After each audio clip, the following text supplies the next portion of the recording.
अस्सलाम वालेकुम। काली मिर्च से आप सब वाकिफ़ होंगे, मशहूर मसाला है। इस वीडियो में मैं आपको इसके फ़ायदे, नुकसानात, मिजाज और दीगर मालूमात दूंगा, तो ये वीडियो लाजमी देखें और आखिर तक देखें। हकीम साहब चैनल पर खुशामदीद। मेरा नाम हकीम मोहम्मद अब्दुल्ला है और इस चैनल में मैं आपको तिब्बी यूनानी और कुदरती तरीक़े इलाज के बारे में मालूमात देता हूँ। तो आए वक्त ज़ाय किए बगैर वीडियो शुरू करते हैं। तो सबसे पहले ये समझ लेते हैं कि ये काली मिर्च असल में है क्या। इसे मसालों का बादशाह यानी किंग ऑफ स्पाइसेस कहा जाता है। ये एक पौधे के छोटे गोल फल होते हैं जिनका साइज तकरीबन 5 मिलीमीटर या इससे भी कम होता है। इस पौधे का नबाताती या बोटेनिकल नाम पिपर निग्रम है। बाजार में ये दो किस्म का मिलता है, एक काला और सफ़ेद। काले रंग के दाने असल में कच्चा फल है जिसे सुखाकर और पकाकर बनाया जाता है। इस पर झुर्रियाँ वाज़ेह होती हैं, जबकि सफ़ेद जो है वो पका हुआ फल है जिसके छिलके को पानी में नरम करके निकाल दिया जाता है। सफ़ेद पर आपको झुर्रियाँ नज़र नहीं आती। काली मिर्च की बू तेज़ होती है और खुशगवार होती है। इसका जायका तेज़ और चिरचिरा यानी कि ज़ुबान को जलाने वाला होता है। सफ़ेद और काली किस्म के अलावा सब्ज़ और गुलाबी किस्म भी होती है जिसका इस्तेमाल बहुत कम किया जाता है। ज़्यादातर काली मिर्च की काश्त Vietnam, Brazil, Indonesia, Hindustan, Sri Lanka, चीन और मलेशिया में की जाती है। मिजाज या टेम्परामेंट, अगर इसके मिजाज की बात की जाए तो इसका मिजाज गर्म खुश्क है, वो भी तीसरे दर्जे में। अब इसके फ़ायदे और खूबियाँ यानी कि बेनिफिट्स एंड प्रॉपर्टीज़। तो सबसे पहली बात तो ये है कि ये निज़ाम हज़म के मसाइल के लिए इंतहाई मुफीद है। मैदे और जिगर को ताकत देती है और हाजमे को तेज़ करती है। इसके अलावा दीगर ग़िज़ाओं को हज़म करने में मदद देती है, ख़ास तौर पर हल्दी को, क्योंकि हल्दी में मौजूद एक जूस जिसे हम क्यूमिन कहते हैं उसको हज़म करने के लिए काली मिर्च का इस्तेमाल लाजमी है। इसके अलावा ये कब्ज़ को दूर करती है और गैस को भी ख़त्म करती है। इसमें कई किस्म के एंटीऑक्सीडेंट्स पाए जाते हैं, ख़ास तौर पर इसका एक एंटीऑक्सीडेंट है जिसका नाम है पेपरिन, जो कि दिल के अमराज, कोलेस्ट्रॉल और असाबी अमराज में काफ़ी मुफीद है। इसके अलावा ये तर खांसी यानी बलगमी खांसी और एस्थमा यानी दमे में भी काफ़ी मुफीद है। इस मकसद के लिए अमूमन इसे शहद के साथ इस्तेमाल करवाया जाता है, क्योंकि ना सिर्फ ये बलगम को फेफड़ों से साफ़ करती है बल्कि फेफड़ों को ताकत भी देती है। यही वजह है कि इसे कोरोना में दौरान मर्ज़ और मर्ज़ के बाद भी इस्तेमाल करवाया जाता है।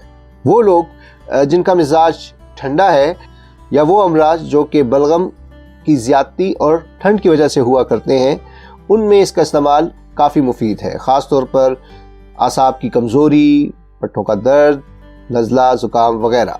इसे अमूमन इन मकासद के लिए दीगर दवाओं के साथ खाने के लिए भी देते हैं और बैरूनी तौर पर लगाने के लिए भी देते हैं, यानी कि टॉपिकली।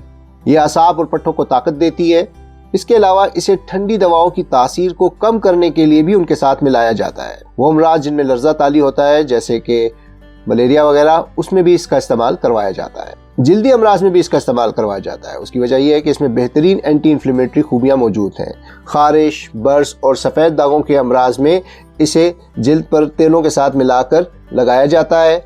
ये सोजन को कम करने में भी मदद देती है, इसलिए सोजिश और सोजन को दूर करने के लिए इसे वर्मों पर दूसरी दवाओं के साथ मिलाकर लेप किया जाता है। जिल्द की सफाई और खूबसूरती के लिए भी दीगर दवाओं के साथ मिलाकर इसका मास्क बनाया जाता है और चेहरे पर लगाया जाता है। बालों की खुश्की के लिए भी इसका इस्तेमाल करवाया जाता है। इस मकसद के लिए इसे अमूमन दही में मिलाकर सर पर लगाते हैं और 30 मिनट तक लगा रहने देते हैं। उसके बाद इसे धो लेते हैं, लेकिन ख्याल रहे कि ये हद से ज़्यादा दही में ना मिलाएं और इसके अलावा जब सर धो ले तो 24 घंटे तक शैम्पू ना करें। ये दर्दों को कम करने के लिए भी इस्तेमाल की जाती है। दर्दों को तस्कीन देने के लिए ख़ास तौर पर इसे तेलों के साथ मिलाकर इस्तेमाल करवाया जाता है। दांत के दर्द और गले के सोजन के लिए इसके जोशांदे से गरगरे करवाए जाते हैं। दांत के दर्द के लिए इसे दूसरी दवाओं के साथ मिलाकर बतौर मंजन भी इस्तेमाल करवाया जाता है। जब किसी असाबी या दीगर मर्ज़ की वजह से ज़ुबान के पट्टों में सख्ती आ जाती है तब भी इसका इस्तेमाल करवाया जाता है, क्योंकि चबाने से ये बहुत ज़्यादा लुआब पैदा करती है और ज़ुबान सख्त होने की सूरत में इसे चबाने के लिए या पीस कर ज़ुबान पर लगाने के लिए दिया जाता है। आंखों के अमराज में भी इसका इस्तेमाल करवाया जाता है। आँख में दाग और नज़र की कमज़ोरी के लिए अमूमन इसे दीगर दवाओं के साथ सुरमी की तरह बारीक पीस कर आँखों में लगाया जाता है। ये जहरों के असल को ज़ाहिर करने के लिए भी इस्तेमाल की जा सकती है।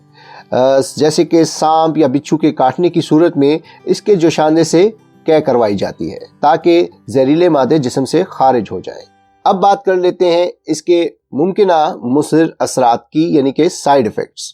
سب سے بڑا مسئلہ اس کا یہ ہے کہ یہ مزاج میں انتہائی گرم ہے، اسی لیے وہ لوگ جن کا مزاج گرم ہے یا انہیں کوئی ایسا گرم مرض ہے تو ان کو اس کا استعمال احتیاط سے کرنا چاہیے، اور ایسی صورت میں اس کو زیادہ مقدار میں استعمال نہیں کرنا چاہیے کیونکہ یہ معدے اور گلے میں جلن اور سوجن اور زخم پیدا کر سکتی ہے۔ دیگر دواؤں کے ساتھ استعمال کرنے پہ اس کا انٹریکشن بھی ہو سکتا ہے، خاص طور پر اینٹی ہسٹامین اور الرجی کی دوائیاں۔ کالی مرچ ان کے اثرات کو کم کر سکتی ہے۔ گردوں کے مریض بھی اس کو احتیاط سے استعمال کریں کیونکہ یہ اپنی گرمائش کی وجہ سے گردوں کو نقصان پہنچا سکتی ہے۔ اینٹیڈوٹ یا مسئلے، اس کے مضر اثرات کو کم کرنے کے لیے عموماً اسے شہد کے ساتھ استعمال کروایا جاتا ہے یا پھر ٹھنڈے تیلوں کے ساتھ جیسے کہ پودینے کا تیل اور سرسوں کا تیل۔ الٹرنیٹیو یا بدل، اگر آپ کو کالی مرچ بازار میں نہیں مل رہی تو اس کی جگہ آپ سفید مرچ بھی استعمال کر سکتے ہیں یا پھر اس کے بدلے آپ جنجر یعنی ادرک کا استعمال بھی کر سکتے ہیں۔ ڈوزیج یا مقدار خوراک، اس کی کم سے کم مقدار خوراک 25 گرام اور زیادہ سے زیادہ مقدار خوراک 2 گرام ہے۔ اور اب آخر میں مختلف نام یا ویریس نیمز۔ اس کے پودے کا بوٹینیکل یا نباتاتی نام جو کہ میں پہلے بھی بتا چکا ہوں وہ ہے پیپر نیگرم، انگریزی میں اسے کہتے ہیں بلیک پیپر، اردو اور ہندی میں اسے کہتے ہیں کالی مرچ، عربی میں اسے کہتے ہیں فلفل اسود، اور پرشین یعنی فارسی میں اسے کہتے ہیں فلفل سیاہ، جبکہ چینی زبان میں اسے کہتے ہیں ہینگ ہوجیاؤں۔ امید کرتا ہوں اس ویڈیو میں دی گئی کالی مرچ سے متعلق معلومات آپ کے لیے مفید ثابت ہوگی۔ اس ویڈیو کے علاوہ کالی مرچ پر میں ایک اور ویڈیو بھی بناؤں گا جس میں کالی مرچ سے بننے والے 5 ایسے ٹوٹکے بتاؤں گا یا نسخے بتاؤں گا جو کہ گھر میں بآسانی بنائے جا سکتے ہیں۔ اگر آپ کو یہ ویڈیو پسند آیا ہے تو اسے لائک کیجئے، اسے شیئر کیجئے، اس پر کمنٹ کیجئے، میرا چینل سبسکرائب کرنا نہ بھولیں اور گھنٹی کا آئیکن بھی لازمی دبائیں تاکہ میری تمام ویڈیوز کی معلومات آپ کو بروقت مل سکے۔ خوش رہیں، صحت مند رہیں، اللہ حافظ۔